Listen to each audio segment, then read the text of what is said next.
자, 이번 이야기는 선생님께서 오랜만에 시들무에 찾아와 주셨습니다. 선생님, 빠르게 불러보도록 할게요.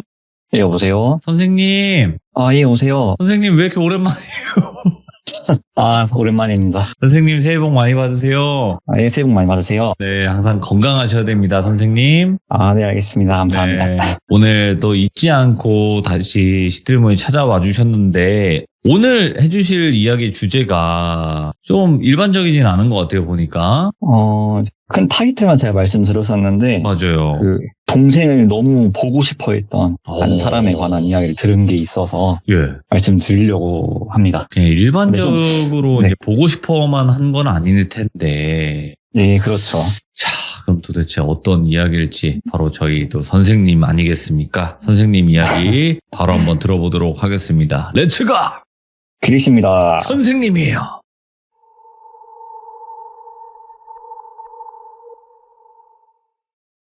오늘 이야기는 저는 나름대로 좀 소름 돋게 들었어가지고 한번 얘기를 해보려고 합니다. 근데 좀 다만 꼭 말씀드리고 싶은 부분이 저도 전해 들은 이야기고 이 얘기를 풀어도 된다 허락은 받았는데 반드시 좀 개인이 특정되지 않게끔 얘기를 해달라라는 조건이 있어서 어떻게 듣게 됐는지 또 이제 세세한 부분까지는 좀 말씀을 못 드릴 것 같아요. 그래서 이야기를 시작해 보자면 오늘 주인공 이름을 똘비라고 할게요. 똘비는 예전에 일반 회사에서 한 1, 2년 정도 일을 했었다고 합니다. 개인이 특정될 가능성이 있어서 무슨 일을 했는지 어떤 직종인지 이런 건 좀 말씀을 안 드릴게요. 근데 어쨌든 회사에서 일을 하는데 하루는 위에 자기보다 한 2-3살 정도 많았던 여자 대리님께서 혹시 소개팅 받을 생각 없냐고 물어보더라는 거예요. 여자친구가 꽤 오랫동안 없었기도 하고 또 외로움을 많이 타고 있기도 해서 흔쾌히 승낙을 했다고 하더라고요. 근데 왜 소개팅을 받으면 보통 저희가 연락처를 주선자한테 넘겨받고 또 번호 저장을 하고 카톡 같은 거 들어가서 프로필 사진 같은 거 보고 하잖아요. 근데 이제 사진 이런 거는 좀 없더래요. 숨겨놨는지 어쨌는지는 모르겠지만 아무튼 안녕하세요. 김대리님 소개로 인사드립니다. 이렇게 카톡을 하고 만날 날짜를 잡은 거예요. 그렇게 만남을 가질 날만을 기다리고 있었답니다. 또 한편으로는 큰 기대를 하진 않았었대요. 본인이 못생긴 건 아니었지만 그렇다고 엄청나게 잘생긴 편도 아니라고 생각을 했고 모자람은 없지만 특별하게 특출난 것도 없고 평범 딱 그 자체 긴장이 많이 되기도 했었고 내가 상대 여성분을 이렇게 꼬시는 거는 좀 자신이 없다 그런 생각이었다고 하더라고요. 근데 직접 만나보니까 똘비 말로는 무슨 연예인이 나온 줄 알았대요.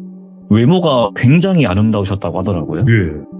요즘 소개팅 프로그램 이런 거 보면은 7의 여자 그렇게 얘기를 하는 것 같은데 1부터 10 중에 7의 여자가 아니라 1부터 10으로 치면은 그냥 10의 여자라고 느껴질 정도로 단계가 있나 보구나. 예, 그런 게 있나 보더라고요. 아무튼 그 정도로 외모가 굉장히 아름다우셨다고 하더라고요. 아무튼 외모는 정말 마음에 들었는데 한편으로는 저런 분이면은 나 같은 거는 성에 차지도 않겠다. 예. 저분이랑은 좀 잘 되는 건 어렵겠다. 그런 생각이 들었다 하더라고요. 그렇게 자리를 갖고 간단한 자기소개, 취미, 무슨 영화 좋아하세요? 저는 똘비 하루라는 영화를 좋아합니다. 이런 얘기를 나누는데 일상적인 얘기를 좀 하다가 갑자기 화제를 좀 돌리더니 근데 오빠는 생일이 언제예요? 이렇게 물어보더라는 거예요. 근데 대답 못할 건 아니니까 대답을 하니까 몇 월 며칠이구나.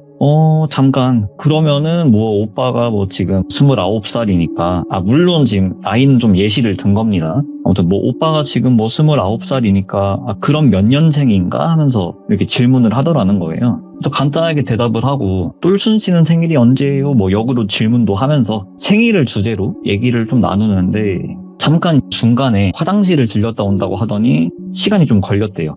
왜 이렇게 안 오나 도망갔나 싶었더랍니다. 근데 다행히 이제 그건 아니었고 여성분이 화장실을 다녀온 이후로 자기한테 엄청 적극적으로 대시를 하기 시작했다고 하더라고요. 오빠 진짜 마음에 든다. 목소리도 너무 멋있고 진짜 너무 내 취향이라고. 너무 잘생겼다고. 우리 다음번에는 뭐예요? 이것도 나중에 같이 하러 가요. 또 언제 볼까요? 하면서 대놓고 어필을 했다고 하더라고요. 솔직히 말해서 외모도 이제 저렇게 훌륭하신데 네. 저렇게까지 어필을 하면은 안 넘어갈 남성분들이 얼마나 있을까 싶어요.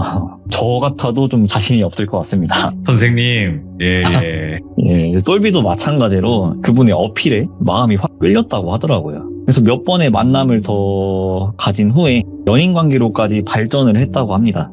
그 여자친구가 자기를 가끔씩 나비 오빠라고 불렀대요. 자기가 나비를 엄청 좋아하는데 오빠를 보면 뭐 나비가 생각난다 하면서, 제가 봤을 때는 나비랑은 좀 이미지가 안 어울리는 분이시긴 해요. 그렇게 불렀다고 하더라고요. 어느 날 하루는 여자친구랑 술을 마시고 있는데 술 게임을 하자고 하더래요. 근데 뭐 단둘이 술을 마시는데 술 게임이라고 해봤자 할 게 뭐가 있겠어요. 뭐 가위바위보, 손가락 접기 그런 거나 했겠죠. 그렇게 뭐 술 게임을 하다가 지면은 소원도 들어주고 이렇게 꽁냥꽁냥 거리면서 술자리를 보내고 있었대요. 뭐 장난도 치면서, 여자친구가 2살 연하였었는데 여자친구가 자기한테 누나라고 불러봐 뭐 시키기도 하고, 그러다가 스마트폰으로 머리 이렇게 똑딱똑딱 만지더니 나 근데 오빠한테 부탁할 거 있다 이런 식으로 얘기를 하더래요. 예. 들어줄 거지? 하길래 그래서 뭐냐 한번 말을 좀 해봐라 라고 했더니 폰을 딱 보여주면서 이것 좀 보라고. 그래서 보니까는 무슨 고양이 코스튬, 뭐 어른들이 놀 때 쓰는 그런 장난감을 보여주더래요. 예. 그래서 이게 뭐냐고. 그러니까는 이거 내 소원이다 오빠, 이거 한 번만 혹시 입어줄 수 없겠냐 그러더래요. 근데 이게 성차별적인 그런 발언이 아니고 일반적이냐 아니냐 기준으로 봤을 때 여자친구가 남자친구한테 이런 걸 요구하는 게 솔직히 좀 일반적이진 않잖아요. 들으면서 전 솔직히 웃기기도 했었거든요. 잠깐만. 이거 어떡하죠, 선생님? 야, 예. 듣는 입장에서 웃을 수는 없었고. 좀 당황했대요, 이분도. 이거를 내가 입는 거냐, 이걸 내가 하는 거냐, 재차 되물으니까, 맞다고. 나도 이게 좀 마이너한 취향인 건 나도 알고는 있는데, 이게 내 취향 이런 걸 어쩌겠냐고. 사랑하면 이런 것도 맞춰둘 수 있는 거 아니냐. 이렇게 얘기를 하더래요. 그래서 일단은 생각을 좀 해보겠다라고 얘기를 하고 술자리를 마치고 혼자서 이렇게 고민을 좀 하다가 친하게 지냈던 친구 2명한테 상담을 한 거예요. 사실은 내가 여자친구한테 이런 부탁을 받았는데 진짜 내가 어떻게 해야 되냐. 그러니까 친구 A는 야, 이놈은 진짜 배가 불렀다고. 나 같으면은 뭐 그런 여자친구가 부탁하면 고양이 옷? 난 더한 것도 입을 수 있다고. 뭐 이런 식으로 얘기를 하고. 친구 B는 뭐 그게 어땠다는 거냐. 이게 뭐 불법도 아니고 뭐 어차피 너네 뭐 손만 잡은 것도 아니고 다 안 성인인데 문제될 게 뭐가 있냐고. 뭐 네가 진짜 안 되겠다 싶으면 어쩔 수 없는 건데 뭐 똘순 씨도 너한테 그런 개인적인 걸 털어놨다는 건 너를 믿는다는 거 아니겠냐. 이런 식으로 또 얘기를 하고. 친구들 말을 듣고 생각을 좀 했더니 결심이 서더래요. 그래, 내가 사랑하는 사람이 원한다는데 뭐 불법도 아니고 눈 딱 감고 한번 해주면 되지. 그런 생각이 들었더랍니다. 이게 한번 맞춰주고 나니까 여자친구가 너무 좋아하더래요. 나 진짜 너무 행복하다고. 지금까지 상상만 했는데 내가 드디어 그걸 이뤘다고. 오빠 진짜 너무 사랑한다고. 좋아하는 여자친구를 보니까 또 사랑이 깊어지고 그러더래요. 시간이 좀 흐르고 며칠 뒤에 또 친구들한테 연락이 와가지고 술자리를 가졌는데 친구들이 또 장난치듯이 물어보더랍니다. 너 그거 입었냐고. 진짜 입었냐고. 그래서 입었다고. 그러니까 친구들이 막 돌비를 놀리기도 하고 티격태격 하면서 술자리가 조금 길어졌다고 합니다. 눈을 떠보니까 자기가 친구 A네 집에 누워있더래요. 그 사이에 필름이 끊겨버린 거예요. 정신을 차리고 친구를 깨우니까 친구들이 막 자기한테 뭐라고 하더래요. 너 이 자식아, 너 원래 이렇게 술주정이 있었냐. 너 진짜 술 좀 곱게 먹어야겠다. 막 성질을 내더라는 거예요. 근데 자기는 기억이 안 나니까 무슨 일이 있었냐고 물어보니까 그 친구가 이렇게 폰으로 영상을 틀어가지고 보여주더래요. 영상 속에 자기가 나오는데 엄청 이상한 행동을 하고 있더라는 거예요. 막 전봇대를 막 박박 긁다가 갑자기 막 골목길로 뛰어와가지고 빵을 파고 있질 않나. 친구 B는 저거 미쳤다고 말리고 있고, 우리가 진짜 너 간신히 제압해가지고 데리고 온 거고 너 진짜 상태가 좀 안 좋아 보여가지고 친구 B까지 우리 집에서 같이 잔 거라고 이렇게 설명을 해주더래요. 친구들한테 여러 번 사과를 하고 집에 돌아와서 생각을 하는데 도저히 이해가 안 되더래요. 내가 술에 취한 적이 없었던 것도 아니고 내가 이렇게 술주정이 있었나?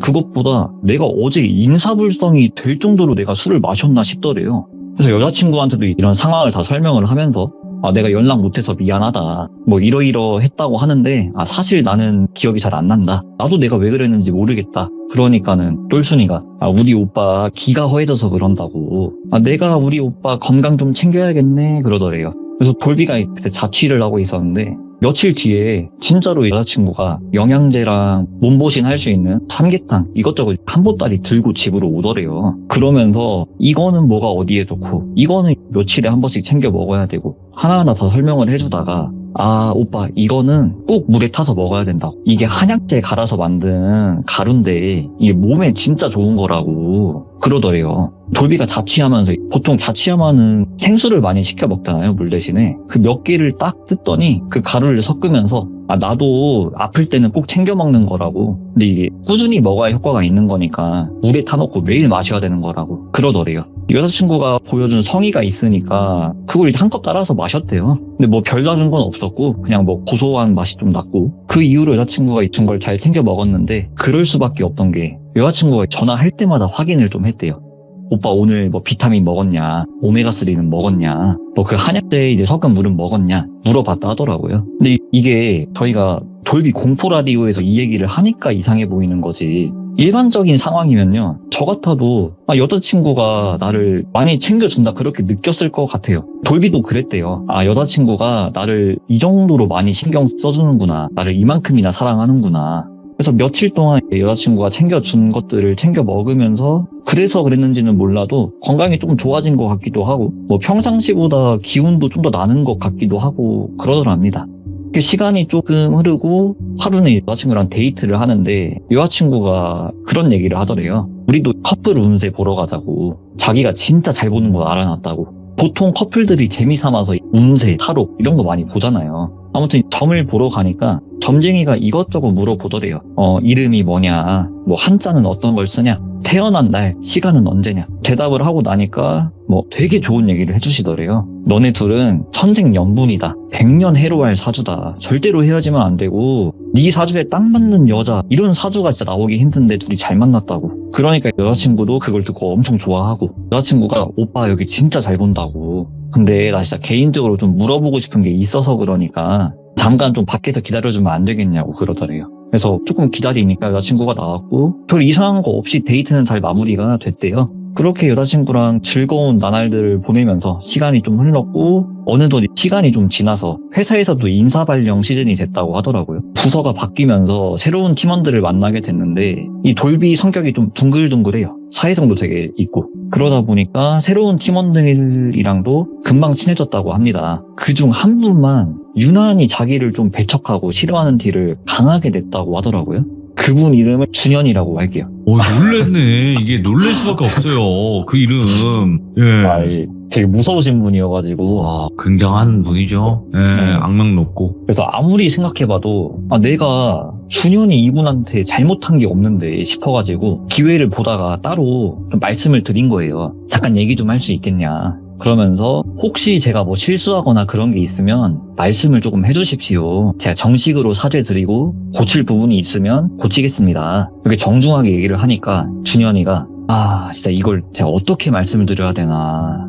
그래요. 제가 이 말을 듣고 나를 좀 이상하게 볼 수도 있는데 내가 그냥 얘기를 할게요. 사실은 나도 잘 모르겠어. 내 판단이 맞는지. 지금까지 내가 지켜본 걸로는 돌비 씨는 참 착하고 성실하고 사회성도 좋고 돌비 씨한테서 엄청나게 어두운 기운이 느껴지거든?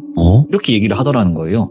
내가 뭐 귀신을 본다거나 그런 능력은 없어. 근데 귀기를 좀 느낄 수가 있단 말이에요. 근데 돌비 씨한테서는 뭔진 모르겠는데 안 좋은 기운이 느껴져. 이게 보통 삼재가 끼거나 귀신 붙거나 하는 경우에 이런 느낌이 드는데 돌비 씨는 너무 세 그게. 그래서 나한테 괜히 옮겨 붙을까봐 내가 돌비 씨를 꺼렸어. 그 부분은 내가 미안해요. 악감정은 없었어. 이렇게 얘기를 하시더래요. 아무튼 내가 좀 지켜보니까 돌비 씨 참 좋은 사람 같아서 내가 말은 이렇게 하는데 자세한 건 나도 알 수가 없다.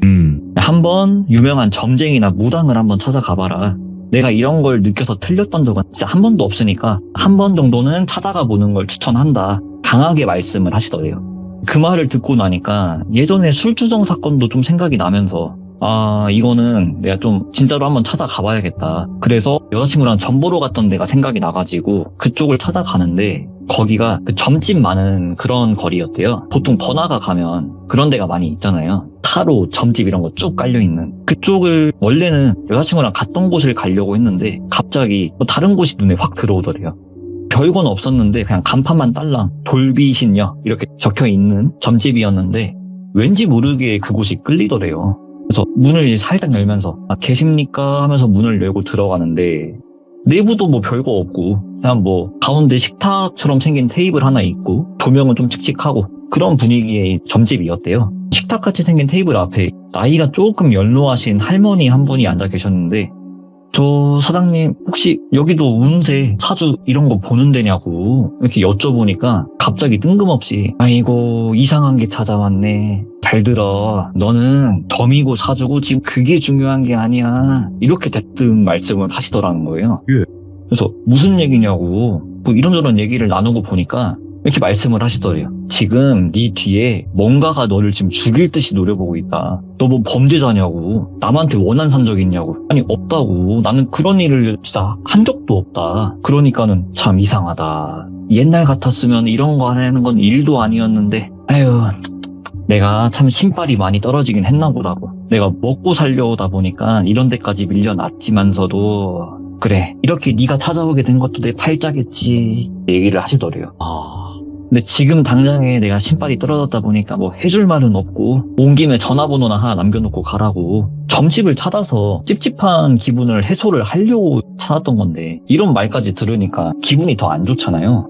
그래서 한편으로는 좀 찝찝함을 가진 채로 일상생활을 다시 보내게 됐다고 합니다. 근데 어느 날 하루는 갑자기 집주인한테 연락이 오더래요. 다다음 달에 우리가 계약이 만료가 되는데 좀 집세를 올려서라도 여기를 들어오고 싶어하는 사람이 있어서 계약 연장은 못 해줄 것 같다고. 사정이 좀 있어서 그러니까 다다음 달에는 좀 방을 빼달라고 이렇게 미리 말씀을 좀 주시더래요. 그래서 이사를 가야겠다. 여자친구랑 얘기를 하면서 집을 알아보는데 여자친구가 대뜸 그러더래요. 오빠 그러지 말고 우리 집에서 같이 사는 거 어떠냐. 나 솔직히 오빠랑 결혼까지도 생각하고 있다. 오빠랑 같이 사는 거 자주 생각했었다. 자취해보신 분들은 알겠지만 월세가 진짜 부담이 많이 되거든요. 특히나 사회 초년생일 경우에는 더 부담이 되겠죠. 그래서 혹 하더래요. 그래서 동거 쪽으로 거의 말이 맞춰졌고 이사를 위해서 여자친구 집을 방문을 하게 된 거예요. 그동안 사귀면서 여자친구 집에 몇 번 가본 적은 있는데 주로 본인 집에서 만남을 가져가지고 여자친구 집에는 몇 번 가본 적이 없었다고 하더라고요. 그렇게 여자친구 집 앞에서 도착을 좀 했는데 아직 정리를 못해서 그러니까 앞에서 잠깐만 좀 기다려라. 조금 정리해놓고 들여보내려고 한다 해가지고 집 앞에서 잠깐 기다리게 된 거예요. 이렇게 몇 분 좀 서 있으니까 갑자기 전화가 한 통 걸려오더래요. 보니까 전에 방문했던 점쟁이인 거예요. 꽤나 좀 잊고 지냈었는데 전화를 받으니까 엄청 다급하게 말씀을 하시더래요. 야 이놈아 너 지금 어디냐고. 아니야 지금 그게 중요한 게 아니고 너 지금 당장 거기서 나오라고. 어딘지 모르겠지만 지금 거기서 벗어나라고. 너 죽는다고.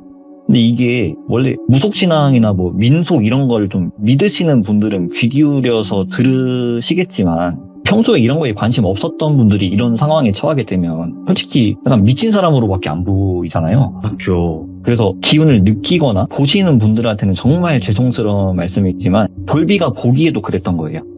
이 사람 미친 사람이다. 그래서 전화를 끊고 여자친구 집을 들어간 거예요. 근데 여자친구가 어느 정도 정리를 좀 깔끔하게 해놨더래요. 그리고는 오빠는 이 방 쓰면 된다고 안내를 해주고 가져온 짐을 풀다가 테이프나 뭐 드라이버 뭐 여러 가지 필요한 게 좀 있어가지고 그런 걸 찾으려고 여자친구 방을 좀 여기저기 살피게 된 거예요. 근데 여자친구는 그 사이에 씻는다고 화장실에 들어가 있던 상황이고 근데 커터칼이 필요했는데 잘 안 보여가지고 여자친구 방을 좀 이렇게 뒤지다가 서랍 구석에서 상자 같은 게 있어가지고 뭐 혹시 여기에 학용품 같은 게 들어있나 싶어가지고 열어보는데 커터칼 같은 거는 없고 뭐 그냥 사진첩 같은 게 있더래요. 이게 뭐지 싶어서 보니까 여자친구랑 어떤 고양이랑 같이 찍은 사진들, 고양이 사진, 뭐 고양이 물품 이런 걸 좀 모아뒀대요. 이게 뭐지 하면서 보는데 그중에 이상한 걸 하나 보게 된 거예요. 고양이가 입고 있는 옷. 이거 여자친구가 나한테 입혔던 거랑 뭔가 엄청 되게 비슷하게 생겼는데 몇 장 더 뒤져보니까 이름이 나비라고 적혀있는 걸 보게 된 거예요. 기분이 너무 안 좋더래요. 지금까지 나를 고양이 취급을 한 건가. 기분이 너무 안 좋아가지고 상자를 다 정리를 하고 생각을 좀 정리를 하고 있었는데 마침 여자친구가 샤워를 마치고 나와가지고 물어본 거예요. 차분하게. 자기야 혹시 예전에 고양이 키웠던 적 있냐. 그랬더니 여자친구 표정이 급격하게 안 좋아지더래요. 오빠 그건 왜 물어봐? 뭐 봤어? 내 방 뒤졌어? 혹시 내 방 들어갔어? 하면서 엄청나게 화를 내더라는 거예요. 뭐 들으시는 분들에 따라서 반응이 나뉠 수도 있을 것 같은데 어쨌든 남의 방을 뒤진 게 잘못이다. 아니 같이 사는데 필요한 물건 좀 찾아볼 수도 있지 않냐. 나뉠 수도 있을 것 같아요. 돌비는 이렇게 생각을 했대요. 아니 내가 먼저 같이 살자고 했냐. 네가 먼저 같이 살자 했고 아니 뭐 내가 물건 훔쳤냐. 훔친 것도 아니고 뭐 나를 고양이 취급한 게 잘못 아닌가. 왜 쟤가 나한테 화를 내지? 이런 생각이 들었다 하더라고요. 그래서 그날 대판 싸우고 이삿짐을 다시 싸가지고 본인 집으로 돌아온 거예요. 아니 따로 집을 알아보던가 해야지. 이거는 기분이 너무 나쁘다. 이렇게 며칠 동안 여자친구 연락을 싹 다 무시를 하고 그랬더니 여자친구가 자기한테 매달리더라는 거예요. 오빠 진짜 미안하다고. 진짜 오빠 없으면 안 된다고. 제발 나 떠나지 말라고. 우리 어떻게 만났는데 이렇게 떠나보낼 수가 없다고. 장문의 카톡을 수십 개를 막 보내더래요. 도무지 생각을 해봐도 나를 고양이 취급한 거는 이해를 할 수가 없다. 솔직히 정이 많이 떨어졌대요. 헤어짐까지도 조금 생각을 했었고 근데 그날은 퇴근을 하고 오니까 여자친구가 집 앞에서 자기를 기다리고 있더래요. 오빠 왜 연락을 안 받냐고. 나랑 헤어질 거냐고. 얼굴 보고 얘기하자고. 그래서 어쩔 수 없이 집으로 들였는데 우리 오빠 얼굴이 너무 야였다고. 영양제는 잘 챙겨 먹고 있는 거 맞냐고. 그러면서 한약재 가루 타물을 한 잔 따르면서 오빠 잘 챙겨 먹으라고 물을 건네는데 순간 손이 미끄러지면서 컵을 엎어버린 거예요. 실수로. 그랬더니 갑자기 여자친구가 소리를 지르면서 야! 너 이게 어떤 건데? 먹어! 핥아서라도 다 처먹어! 이러면서 자기를 죽일 듯이 쳐다보더래요. 지금까지 내가 알던 여자친구가 맞나 싶을 정도로 처음 보는 모습이었고 자기 팔을 잡아 끌면서 어깨를 누르면서 어떻게든 그 물을 먹이려고 그런 안간힘을 쓰는 걸 보니까 오히려 반발심이 들어가지고 이거 놓으라고 하지 말라고 팔을 뿌리쳤대요. 그러니까 약간 눈이 초점이 없는 상태로 나비야 우리 나비 거의 다 왔잖아. 빨리 먹어. 응? 착하지. 누나한테 다시 와야지 하면서 미친 사람처럼 뭔지 모르겠는 말을 막 내뱉더라는 거예요. 근데 그 모습을 보다 보니까 뭔가 알 수 없는 촉이 딱 머리를 스치더래요. 회사에서 동료분이 했던 뭐 악재, 점쟁이가 했던 원한 뭐 그런 말들이 뇌리를 스쳐 지나가면서 이거 내가 그 점쟁이를 다시 한번 따라봐야겠다. 그래서 점쟁이한테 연락을 드리고 찾아가서 얘기를 나눠보니까는 너 아직 살아있었냐고. 왜 사람 말을 안 듣냐고. 내가 너 죽는다고 하지 않았냐고. 그동안 있었던 일들을 다 말씀을 드렸대요. 조용히 그 말을 다 들으시더니 아이고 내가 진짜 신발이 바닥나긴 했나 보다고. 듣고 나니까 이제 확실히 알겠네. 너 그 여자친구랑 헤어지고 가능하면 빨리 이사가라고. 그 여자랑 관련된 모든 걸 다 끊어내야 된다. 인간관계가 됐든 털, 먼지 하나가 됐든 그 여자가 준 물건, 선물 전부 다 끊어내야 된다고. 왜 그러냐고 물어보니까 저도 시대문화 이런 거 들으면서 몇 번 들었던 것 같기도 해요. 무슨 용어가 좀 있었던 것 같은데 잘 기억은 안 나서 다른 사람한테 영혼을 더 씌우는 주술 같은 게 있다고 하더라고요. 정확한 용어는 제가 잘 모르겠어가지고 아무튼 그런 거를 여자친구가 너한테 하고 있었던 거다. 확실하다 이거는. 자기가 키웠던 고양이의 그 혼을 너한테 더 씌우려고 했던 거다. 아마 네가 먹었던 그 물, 그것도 아마 한약재가 아니라 고양이 뼈가루일 거라고. 그리고는 또 얘기를 나누면서 알게 된 게 동물에도 사주가 있다고 하더라고요. 그래서 요즘은 반려동물 사주 이런 것도 있다고 뭐 그런다는데 아마 똘순이가 어디서 이상한 무당 하나 만나가지고 그 무당, 점쟁이한테 혼을 더 씌우는 그런 걸 배워와서 너한테 한 걸 거라고. 아마 그 고양이랑 너랑 사주가 어느 정도 일치를 했을 거라고. 이거는 절대로 아무것도 모르는 애가 할 만한 짓이 아니라고. 되게 소름 돋더래요. 본인 생각에 자기랑 그 여자친구랑 같이 전 보러 갔던 그 집이 거의 확실하다고 생각을 하는데 차마 찾아가서 따질 용기는 안 나더래요. 뭐 따진다고 해도 솔직히 그쪽에서 생사람 잡지 말라고 발 빼버리면 자기만 바보 되는 상황이잖아요. 뭐 증거 같은 것도 없고. 그래서 찾아가서 뭐 따지진 않았고 아무튼 그 얘기를 듣고 나서 직장도 그만뒀대요. 왜냐면 인간관계도 끊어야 된다고 했으니까. 그 소개시켜준 분이 거기 계실 거 아니에요. 그래서 직장도 그만두고 타지로 이사도 가고 물건도 다 버리고 싹 다 새로 바꿨다 하더라고요. 그래서 지금은 일반 회사 말고 다른 직업을 갖고 계시는데 좀 마무리가 좀 급하게 됐어요. 아니에요. 근데 특정될 요소는 좀 반드시 빼달라고 해가지고 잘하셨어요. 제가 그거 뺀 부분도 있고 얘기를 들으면서 너무 선정적이거나 그럼 이건 좀 말씀을 드리기가 곤란하겠다 싶은 부분도 제가 뺀 것도 있고 해서 그 부분은 감안을 해서 들어주시면 감사하겠습니다. 근데 좀 걱정되는 게 전 들으면서 신기하기도 하고 소름 돋는 이야기였는데 이게 무섭다기보다는 역겹고 기분만 나쁠 것 같아가지고 근데 시들무에 맞는 얘기죠, 이런 게. 진짜로. 와, 나 상상도 못했네. 저도 처음에는 처음 그냥 들었어요. 좀 일반적이지 않은 걸 좋아하나 보다. 그냥 그 정도만 생각을 했는데 이런 걸로 이어질 줄은 상상을 못했네요. 근데 네, 저도 나비라고 했을 때 조금 네. 고양이 그렇게 이어지긴 했죠, 이름이. 저도 처음에 들으면서 처음에는 좀 웃겼어요. 이게 약간 특이한 사람에 관한 그런 이야기인가 보다 했는데 점점 이야기가 흘러갈수록 네. 이게 상식적으로 이해할 수 없는 행동을 하는 사람들이 네. 알게 모르게 숨어 있구나 맞죠. 싶더라고요. 네. 그 똘순이라는 분도 연인 관계가 아니라 다른 분이 봤을 때는 그냥 멀쩡한 일반인이었을 거잖아요. 맞죠. 참 무섭더라고요, 그게. 이건 예측을 할 수가 없죠. 일단 상상을 못하니까 이럴 거라는 걸. 그쵸. 동물 혼을 이렇게 씌운다는 것도 진짜 처음 들어봤고. 근데 입히려고 했을 때 좀 조심하게 되겠다. 웃기더라고요. 자, 오늘 선생님께서 중간중간 제가 몇 번이나 선생님 이렇게 했는데 게다가 또 나와서는 안 되는 이름까지 나와버렸으니까 너무 충격적이긴 하더라고요. 제 입장에서. 하셔가지고.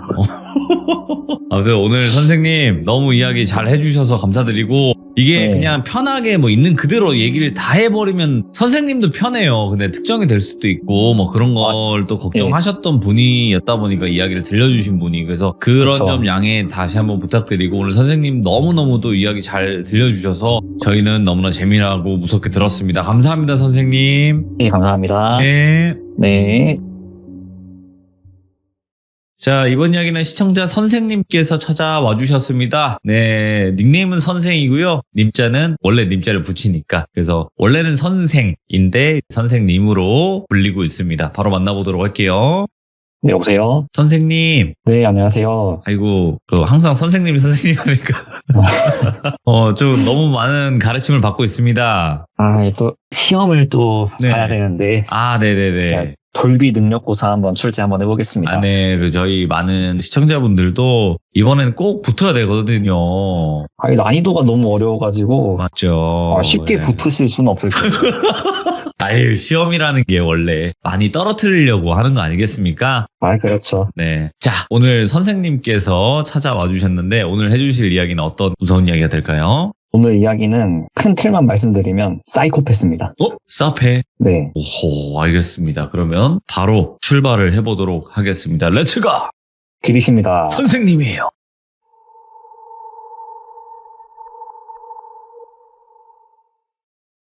오늘 이 얘기는 제가 직접적으로 아는 사람은 아니고 한 다리 건너서 듣게 된 이야기인데요. 오늘 이야기 같은 경우에는 직접적으로 뭔가를 얘기하기에는 악용의 소지가 있을 거라고 생각이 들더라고요. 좀 위험할 것 같아서 자체적으로 뺀 부분들이 있는데 아마 얘기를 하다 보면 대부분 짐작 정도는 하실 것 같아요. 그래도 좀 걱정되는 부분이 있어서 최대한 돌려서 말씀을 드려보겠습니다. 이 얘기는 최근 이야기는 아니고요. 대략적인 시기는 들어보니까 한 2010년도 초반쯤? 그 정도쯤이 되는 것 같아요. 오늘 주인공을 돌비라고 하겠습니다. 이 돌비한테는 대학 시절에 친해져서 되게 오랫동안 붙어 다녔던 친구가 있는데 이 친구 이름을 준현이라고 할게요. 돌비랑 준현이가 예. 대학교에서 만나서 네.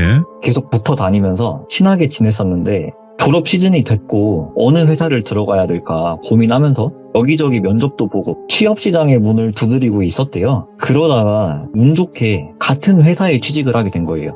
어떤 회사인지 무슨 직종인지는 말씀드리지 않고 넘어갈게요. 2010년 이때가 사회적 분위기도 그렇고 다들 아시겠지만 직장 내 똥군기 이런 것들이 아직 많이 남아있을 시기였잖아요. 그래서인지는 몰라도 아니면 뭐 원래 그런 분위기의 회사인지는 모르겠지만 어쨌든 회사 생활이 굉장히 힘들었다라고 합니다. 선배들이 막 괜히 트집 잡아서 갈구기도 하고 잡돌이라고 하죠. 잡돌이. 그리고 별것도 아닌 걸로 막 집합을 시키고 심적으로도 체력적으로도 많이 힘들었다고 하더라고요. 그래도 돌비랑 준현이 원래부터 친했던 사이였다 보니까 서로 의지를 하면서 회사 생활을 버텨냈다고 합니다. 그 중에 유난히 후배들을 괴롭히는 선배가 있었다고 해요. 회식만 잡히면은 막 술을 과하게 먹이고 돌비가 담배도 한번 끊었었는데 일부러 막 담배를 입에 물리고 술 안 마시거나 담배 안 핀다고 하면 잡돌이하고 그렇다고 또 술 담배를 한번 예뻐해주냐 그건 또 아니었대요. 술 잘 먹으면 술 잘 먹는다고 소주잔도 아닌 글라스에다가 들이부어가지고 막 원샷 시키고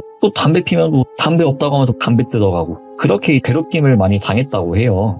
솔직히 이러면 그 선배한테 악감정이 생길 수밖에 없잖아요. 근데 그럼에도 이 준현이는 선배들한테 항상 깍듯하게 예의를 지키고 이거 해라 하면 이거 하고 저거 해라 하면 저거 하고 그렇게 예의 바르게 선배들이랑 사이가 좋았다고 합니다. 원래 준현이가 다른 선배들한테도 예의가 바르고 깍듯했지만 이 선배한테까지 깍듯한 모습을 보고 와 진짜 내 동기고 친구지만 존경한다. 사회생활에 대해서는 준현이를 본받아야겠다. 이렇게 생각을 했다고 합니다. 그렇게 힘겨운 회사 생활을 이어나가고 있었는데 그 회사 같은 경우는 일주일마다 정기 회의가 있었대요.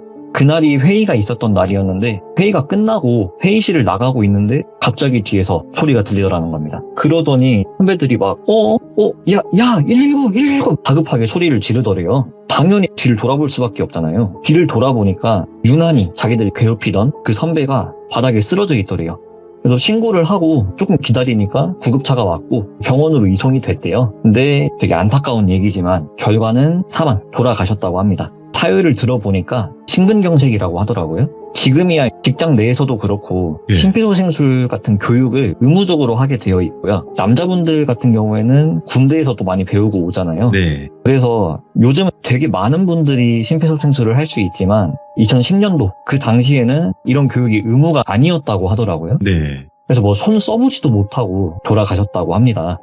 또 아시는 분들은 아시겠지만 뭐 심근경색, 뇌졸중 이런 걸로 병원을 가게 되면요. 네. 바로 치료가 거의 불가능하다고 하더라고요. 수술 가능한 의사도 부족하고 시설 구비가 돼 있는 것도 잘 없어서 병원만 이렇게 돌아다니는 경우가 되게 허다하다고 합니다. 뭐 요즘에는 시스템이 좀 많이 개선이 됐는데 과거 얘기니까요. 아무튼 술, 담배를 좋아하던 사람이라서 아무도 이상하게 생각을 하지 않았었대요. 참 안 됐지만 그러니까 술, 담배 좀 적당히 했어야지 이런 느낌? 뭐 언젠가는 이런 일이 생길 줄 알았다는 분위기? 그런 분위기였다고 해요.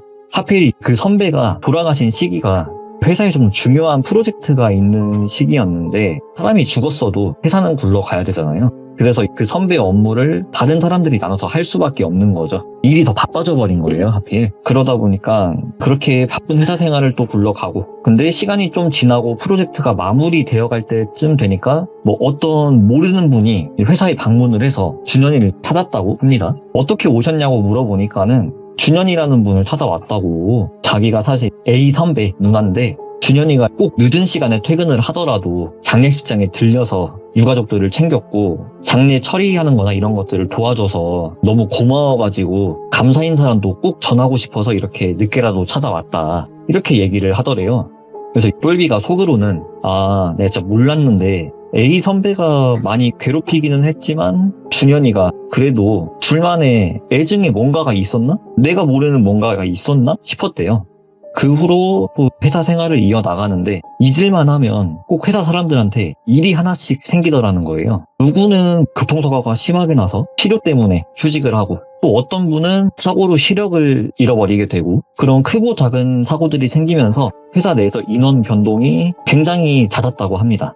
좀 아프신 분들한테는 좀 실례지만 이거를 운이 좋다고 해야 되나? 그 때문인지는 몰라도 돌비랑 준현이가 굉장히 빠른 속도로 승진을 하게 됐다고 해요. 평소 이제 사회생활에서도 좋은 평가를 받았었고 또 인사고과에서도 좋은 평가를 받기도 했지만 뭐 이 정도의 경력이 쌓이지는 않았었대요. 회사마다 좀 다르겠지만 어느 정도의 경력이 있어야 어떤 직책을 맡길 수 있고 암묵적인 그런 분위기들이 있잖아요. 근데 그 정도의 경력은 아닌데 그럼에도 불구하고 유력한 승진 후보였던 선배가 뭐 건강이나 집안 문제 이런 걸로 휴직, 퇴사하는 일이 겹치면서 타이밍이 우연히 맞아떨어진 거죠. 그렇게 돌비랑 준현이가 정신없이 앞만 보고 달리다 보니까는 어느덧 준현이는 회사 내에서 꽤나 높은 자리까지 성장을 했다고 합니다. 부장 직급까지, 중간 관리자급까지 올라간 거죠. 그리고 돌비는 관리자까지는 아니어도 사장까지 꽤나 직책 있는 그런 자리까지 올라가게 됐다고 해요.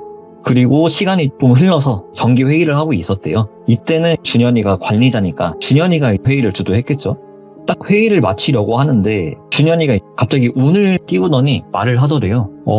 다들 아시겠지만 지금까지 우리 회사에 많은 사건 사고들이 있었습니다. 뭐 여러분들이 회사를 위해 애써주시는 건 정말 감사하지만 건강이 먼저입니다. 제가 뭐 사원이었을 때부터 생각했던 건데 고생하시는 여러분들한테 약소하게나마 꼭 뭔가를 좀 챙겨주고 싶었다고. 그래서 윗선이랑 얘기를 해서 개인 복지비 이런 명목으로 예산을 좀 받아왔다. 돌비 차장한테 부탁을 해서 오늘 내로 설문조사를 보낼 건데 비타민이라든가 영양제, 본인들 건강에 도움을 줄 수 있는 이런 물건들을 적어 주시면은 제가 한 번에 결제를 맡으려고 합니다. 이런 얘기를 하더라는 거예요. 그 말을 들으니까 당연히 팀원들은 좋아하죠. 또 그 중에 한 명은 손들고 질문하더니 저는 헬스를 좋아하는데 프로틴 사도 되냐고 물어보기도 하고 준현이는 사도 된다고 그러고 분위기도 좋고 사람들도 엄청 좋아했대요.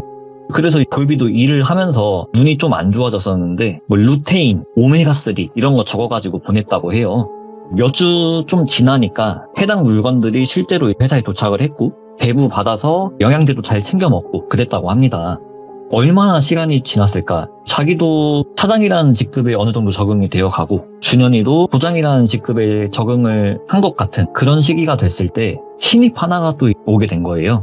근데 요즘은 MG라고 많이 하죠. 이게 들어보니까 명칭만 요즘 생긴 거지 이런 사람들은 옛날에도 있었대요. 그 신입이 딱 그런 사람이었다고 하더라고요. 한 대리가 신입한테 일을 알려주고 있는데 갑자기 대리가 언성을 살짝 높이더래요. 신입 이름을 성민이라고 하면은 아니 성민씨, 내가 분명히 이렇게 업무 지시를 했는데 왜 다르게 하지? 내 말 이해를 못했나? 이렇게 얘기를 하더라는 거예요. 근데 이게 답변이 좀 가관이었대요. 하나도 주눅들지 않고 또박또박 말대답을 하더라는 거예요. 아니요, 이해는 했습니다. 근데 제 생각에는 이렇게 업무 처리를 하면 2번, 3번 일하는 거 아닙니까? 되게 비효율적이라고 저는 생각을 해서 그래서 저는 이렇게 일 처리를 한 겁니다. 되게 당당하게 얘기를 하더라는 거예요. 저도 회사 생활을 해봐서 알지만 저렇게 말하는 거는 진짜 좀 좋지 않거든요, 이게. 물론 자기마다 업무 스타일이 있겠지만 신입으로 들어온 초보잖아요. 회사의 업무 체계에 본인을 맞추는 게 그게 맞는 거거든요, 사실은. 그래서 어느 정도 나중에 경력도 생기고 능력도 인정받고 했을 때 업무 개편을 요청하면 다 들어줍니다. 이 대리분이 조금 성질이 있는 분이셨다고 해요. 그 소리를 듣고 나서 짜증났다는 티를 팍팍 내면서 아니 성민씨 지금 신규 아니야? 들어온 지 한 달도 안 된 놈이 보자 하니까 말 진짜 이상하게 하네? 비효율? 내가 일 못한다는 거야 뭐야?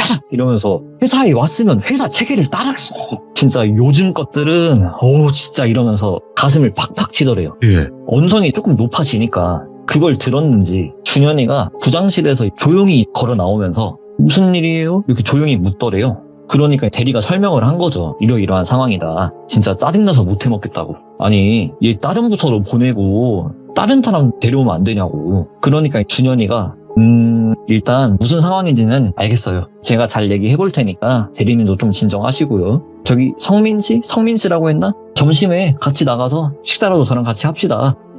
그리고 저는 오후에 출장이니까요. 무슨 일 있으면 그 돌비 차장 통해서 연락해 주시기 바랍니다. 이렇게 얘기를 하더래요. 그래서 회사 생활 하시는 분들은 아시겠지만 관리자가 없다. 이거 그냥 거의 축제거든요, 진짜. 그래서 사내 메신저로 서로 문자를 주고 받은 거예요. 야, 오늘 밥은 나가서 먹고 오자. 커피도 한잔하고 점심시간을 좀 즐기고 들어오자. 근데 사연을 전해주신 이 똘비분도 조금 그 메뉴 선택이 그런 게 이제 하필 메뉴 선택을 알탕을 얘기하셨다고 하더라고요. 네, 그래서 저도 알탕 좋아는 하는데 회사 점심 메뉴로는 조금 그렇거든요. 셔츠에 칠 수도 있고 옷에 냄새 뵐 수도 있고 대리가 눈치를 좀 챘는지 돌비 차장님은 저랑 가시자고 성민씨 관련해서 얘기할 것도 있어서 그런데 딱 그러면서 총대를 매더래요. 그래서 돌비랑 대리만 따로 점심을 먹게 되고 부원들은 다른 메뉴를 먹으러 갔다고 하더라고요. 그래서 회사에서 좀 떨어진 알탕집으로 가게 됐는데 주문을 하고 담배를 피려고 잠깐 나왔대요. 대리는 이제 담배를 안 피워가지고 혼자 나갔는데 담배를 피면서 주변을 두리번 보니까 맞은편 중국집에서 준현이랑 성민이가 앉아있는 게 보이더라는 거예요. 그래서 촉으로 아니 회사 근처에도 중국집이 있는데 여기까지 왔네 싶었는데 가서 말을 걸어볼까 말까 하다가 회사에서 좀 안 좋은 일이 있어서 이렇게 나온 거잖아요. 그래서 지금 내가 가서 말을 걸면 괜히 좀 어색할 수도 있겠다 싶어가지고 그냥 지켜보고만 있었대요. 좀 보고 있으니까 성민 씨가 일어나서 움직이는 게 화장실을 가는 것 같고 근데 성민이라는 분이 자리를 비우니까 준현이가 뭔가 이상한 행동을 하더라는 거예요. 가방에서 뭔가를 이렇게 주섬주섬 꺼내더니 성민이 짜장면에 뭔가를 이렇게 막 뿌리는 것 같은 그런 행동을 하더랍니다. 그래서 속으로는 이게 뭐지? 싶었는데 고춧가루 같은 거 뿌리는 걸 수도 있고 그래가지고 딱히 이상하게 생각을 하진 않았었대요. 그 당시에는. 그리고는 금방 기억 속에서 지워졌다고 합니다. 그리고 나서는 또 며칠이 지나고 일을 하고 있었는데 또 갑자기 주변에서 캑캑 소리가 들리더라는 거예요. 그래서 돌아보니까는 성민 씨 얼굴이 엄청 빨개져 있고 얼굴에 부드러기 그런 것도 나 있고 막 기침을 그렇게 하더라는 거예요. 그래서 급하게 병원에 갔는데 성민 씨가 견과류 알러지가 있었다고 하더라고요. 근데 그 알러지 반응이 엄청 심하게 온 거라고. 그래서 오늘 뭐 잘못 먹은 거 있냐 물어보니까는 아니 탕비실에서 과자 좀 주워 먹고 커피도 한 잔 뽑아 먹고 아니 뭐 이것저것 좀 먹어가지고 어디서 잘못 먹은 건지는 자기도 잘 모르겠다고. 근데 딱 그 순간 머릿속에서 잊혀져 있던 기억이 머리를 딱 스쳐 지나가더래요. 무슨 뭐 영화 보면은 순간 반짝하는 그런 느낌? 그때 그 가루 뭔진 모르겠는데 알 수 없는 그런 이상한 느낌이 들었다고 합니다. 근데 하필 그날도 준현이가 출장을 갔어가지고 부장실 비밀번호를 치고 들어갔대요. 원래 준현이가 출장을 가면 중요한 서류 전달 같은 급한 업무는 돌비한테 많이 부탁을 자주 했다고 하더라고요. 그래서 비밀번호는 이미 알고 있었대요. 들어가서 이것저것 좀 보는데 그중에 그 이상한 서류를 하나 보게 된 거예요. 무슨 보고서처럼 정리가 막 돼 있는 서류였는데 회사 사람들 이름이 이렇게 쭉 적혀 있고 인적사항, 뭐 특이사항 쭉 읽어보니까 이 사람은 어디가 아프다. 특이사항은 술, 담배를 자주 한다. 눈이 안 좋다. 관절염이 있다. 허리 디스크가 있다. 뭐 이런 정보들이 막 적혀 있고. 근데 자세히 보니까는 성민 씨 이름도 거기 적혀 있는 거예요. 뭐 이름 김성민, 특이사항, 견과류 알러지가 있음, 간식을 자주 먹음 이런 정보들이 정리가 돼 있더라는 거예요.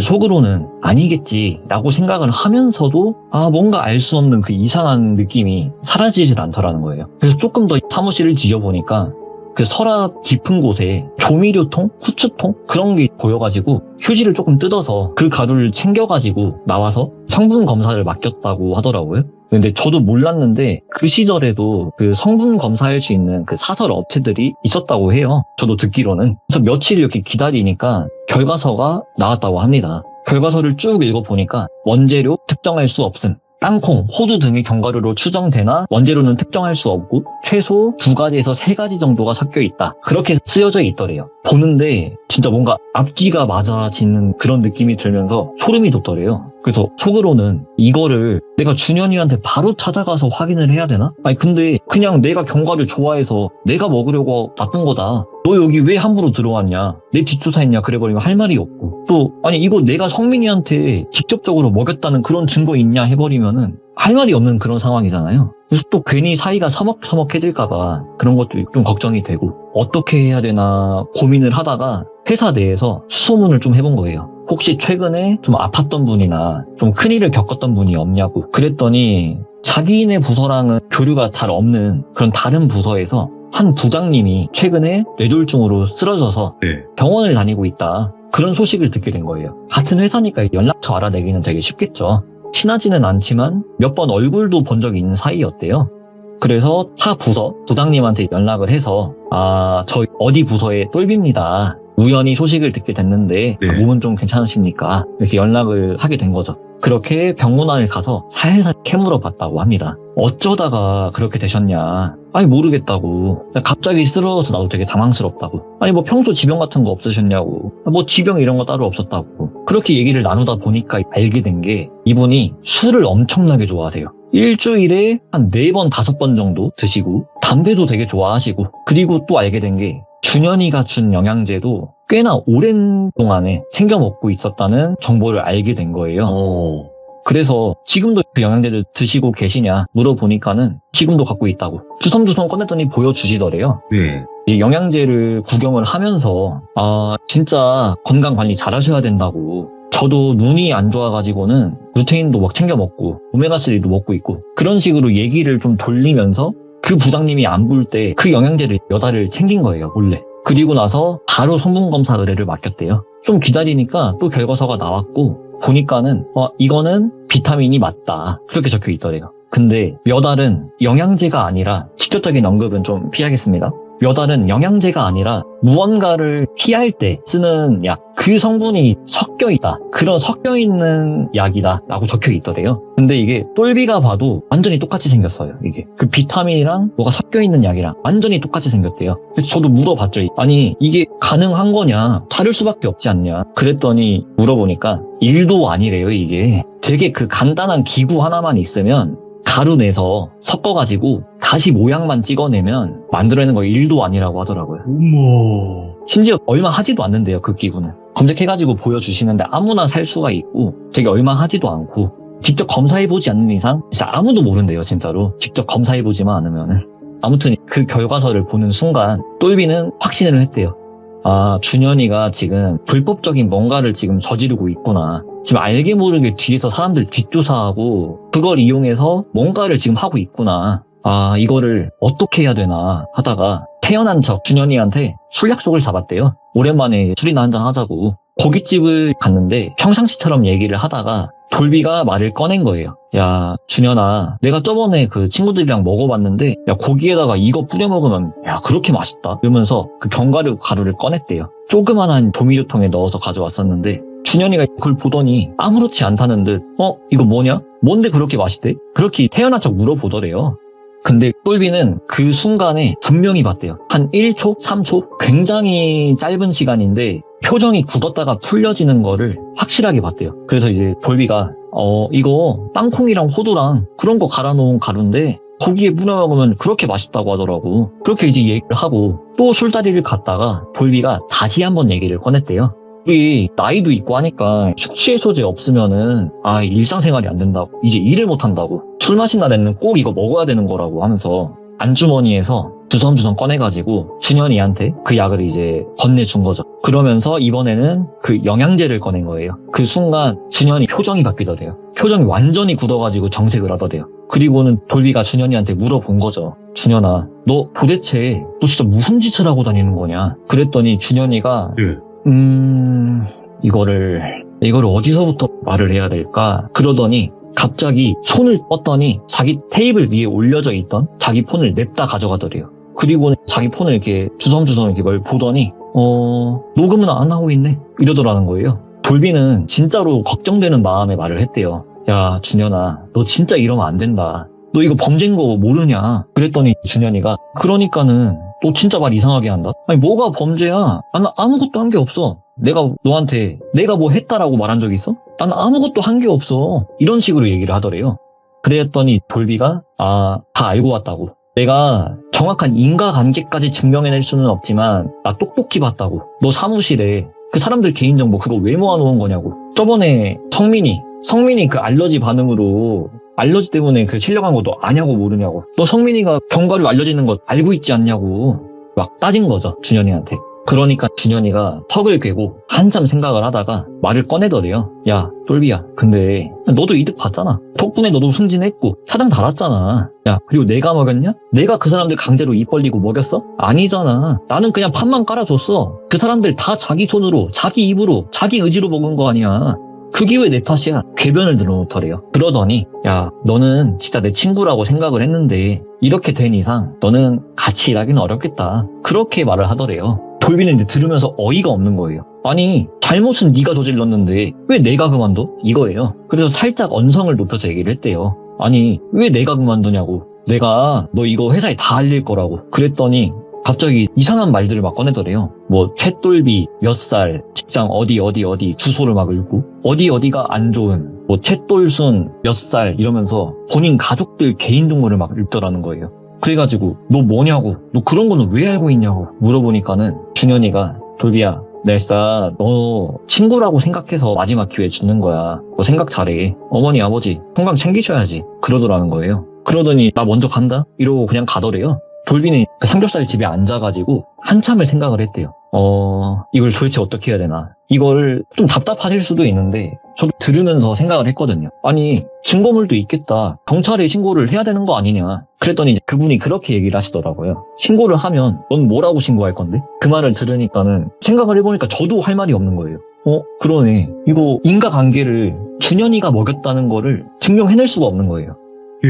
그래서 생각을 하다가 이걸 도대체 어떻게 해야 될까? 신고를 한다고 뭐가 해결이 될까? 근데 속으로는 거의 확신을 하고 있었다고 해요. 돌비 같은 경우에는. 이거 분명히 준현이가 먹인 게 확실하다. 그래서 답답하실 수도 있는데 결국 신고는 안 하고 넘어갔다고 해요. 그리고 너무 무서웠대요. 이게 가족들 개인정보를 알고 있는 게 가족들한테도 해코지를 할 수 있다라는 그 불안감이 굉장했다라고 합니다. 그래서 그냥 개인 사유로 해서 똘비 같은 경우에는 회사를 그만두게 되고 지금은 아예 다른 직업을 가지고 계신데 저도 한 달이 건너서 듣게 된 거고요. 어쨌든 똘비가 다른 부서 부장님한테도 얘기를 했대요. 네. 직접적으로 얘기를 꺼내진 않고 제가 뭐 알아보니까 뭐 이런 비타민이 뭐 뇌졸중에 안 좋다고 하더라. 그만 드셔라. 제가 개인적으로 걱정돼서 드리는 말씀이다. 라고 이렇게 얘기를 하니까는 아니 뭐 그런 게 어딨냐고. 비타민이 뭐 뇌졸중이랑 무슨 연관이 있냐고. 그렇게 얘기를 하길래 똘비가 어느 정도는 얘기를 했대요. 뭐 사실 저한테 이런 일들이 있었고 제가 지금 퇴사하는 것도 그런 이유 때문이고 제가 검사도 해봤는데 이렇다고 하더라. 부장님도 준현이랑 혹시 개인적으로 무슨 트러블이 있었냐 했더니 아니 뭐 부장들 사이에 뭐 업무 트러블 항상 있는 거 아니냐고. 근데 뭐 자기는 이제 준현이한테 개인적인 뭐 악감정은 없다. 일하면서 그 정도의 트러블은 있을 수 있는 거 아니냐. 근데 네 말 듣고 보니까 무서워가지고 걔랑 일 못하겠다고. 내가 이거 회사 가면은 회사 복귀하면은 다 이거 따질 거고 준현이 다 폭로할 거라고. 그래서 돌비는 부장님한테 알린 거죠. 아 하지 마시라고 이거 위험하다고. 괜히 부장님 가족들한테까지 퍼질 수도 있고 안 좋게 영향 갈 수도 있으니까 몸 사리시라고 이렇게 말씀을 드렸는데 나중에 전에 들어보니까 결국에는 그 부장님이 한바탕 뒤집었다고 하더라고요. 찾아가가지고 여기 준현 부장 나오라고. 결국에 회사 분위기도 안 좋아지고 서로 고소하네 뭐하네 하면서 소송까지 가고 안 좋아졌는데 결론만 말씀드리면 타 부서 부장님이 완전히 독박을 쓰게 됐대요. 이거를 준현이가 졌다라는 것도 그것도 증명해낼 수가 없고 직접적으로 먹였다, 유도했다 이것도 증명을 할 수가 없고 그 일이 있고 나서 회사 내에서 전수조사까지 들어갔는데 이게 모든 사람들한테 아니면 준현이랑 관련이 있거나 뭐 악감정이 있는 트러블이 있는 그런 사람들한테서 공통적으로 그런 이상한 것들이 발견됐으면 모르겠는데 그것도 아니래요. 네. 뭐 이상한 게 나오긴 했지만 정말 한 명, 두 명 극소수의 사람이고 또 그마저도 본인들이 산 물건이라서 이것도 준현이가 했다라는 걸 증명할 수도 없고 그래서 고구마 결말이긴 한데 돌비도 퇴사를 하고 타 부서 부장님도 혼자 독박을 쓰고 명예훼손이랑 이런 것까지 소송이 얽혀서 오히려 부장님이 모든 책임을 떠안고 회사를 떠나게 됐다라고 합니다. 그 이후로는 어떻게 됐냐 여쭤보니까 뭐 그 이후로는 딱히 회사를 떠나서 들은 건 없는데 나중에 궁금해가지고 회사 커뮤니티랑 관련된 사이트를 들어가 보니까 더 높은 직급까지 지금은 올라가 있대요. 야 무섭다 진짜.